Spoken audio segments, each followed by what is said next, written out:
Here's a review on Hydrofarm's new improved Emily's Garden. This box comes packed with everything you need except for plants and water.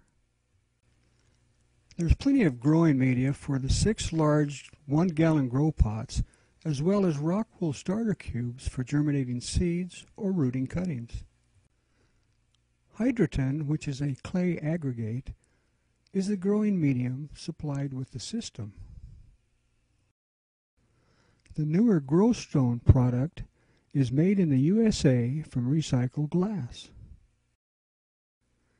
Growstones come in 2 sizes, medium for hydroponic applications and a smaller size as an additive to soil to increase aeration and water retention.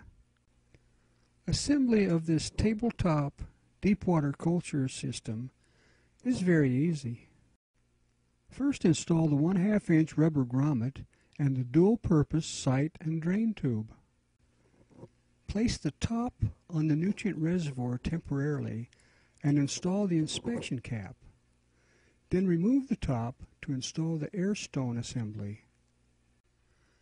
The air supply hose is pre-assembled, so all you have to do is install the air stones and the air pump. The nutrient reservoir design provides a cavity to hold the air pump. This design proves to be beneficial, especially in cool areas, because the pump dissipates its mild heat into the nutrient solution. As shown, the air pump and air stone configuration provides plenty of aeration to the nutrient solution to help stimulate root and plant growth. The grow pots will be placed in this manner, but first we need to get the growing media ready to use. It's very important to follow directions on both of these products. Both growing medias must be rinsed thoroughly to remove dust and any other small particles that could interfere with system operation. As you can see, there's plenty of debris to be blown off these rocks. Rinse the grow stones in the same manner as the Hydroton. As mentioned previously, read all the directions well to make sure all conditions are met to achieve optimum growth. So now, with our growth media prepared and system ready to go, we can transplant our rooted cuttings into Emily's grow pots. There's a few ways to do this, but I generally, very carefully, toss a few handfuls of medium to the bottom of the pot around a plant's roots. Then, being very careful not to damage the plant, take the large container and finish filling the grow pot. We cloned these cuttings a little longer so the roots would extend well into the grow pot. There are now 6 plants installed, 3 in the Hydroton and 3 in the Growstone, all 6 in the brand new Emily's Garden. Just a few days later, we can already see some pretty amazing growth. This top view shows that all 6 plants are bushing out very nicely. To make a sweet basil plant bushy, clip off the blossoms shortly after they appear. This process will also help keep the leaves tender. A good way to do this is to break the blossoms off while leaving a couple of side shoots to develop new leaves and branches. Grasp the stem just below the second node from the top of the bud to be removed. Simply bend the stem until it breaks, then pinch it off very carefully. So now we have a bud to toss in the compost bin and a few delicious leaves to toss in a salad. This Gynura plant is a very popular medicinal herb that we are going to trim for cuttings for root propagation. To choose a good cut location, consider the length of the cutting and how the plant may grow after making the cut. Also, when you make the cut, as with the basil plant, Be very careful not to damage any side shoots. Now let's see how this one-handed cutting operation goes. Well, that went well.